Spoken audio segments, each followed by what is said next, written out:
Виктор знает кунг-фу, Виктор любит общаги, притаился в засаде.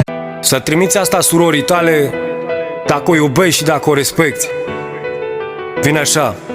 Asta-i pentru sora mea, deșteaptă și iubitoare, muncitoare și frumoasă ca cea mai superbă floare. Toate florile din lume ți le-aș da pentru că meriți. M-ai ajutat mereu când viața mi-a mai pus piedi. Soră dragă, te iubesc, nu ți-am spus-o niciodată. Tu ești la fel ca mama și ai o inimă curată. N-am cum să uit vreodată cât de mult m-ai ajutat. Mi-ai luat haine, mi-ai dat bani, mereu m-ai respectat. Contează prea puțin, contează că ai fost aproape. Mereu mi-ai deschis ușa, fie că a fost zi sau noapte. Când n-a fost nimeni cu mine, ai fost un mama și tata, Dumnezeu și un prieten. Și câteodată fata mă bucur atât de tare când mă uit la viața ta, cu nepotul și cu soțul fericit în casa ta.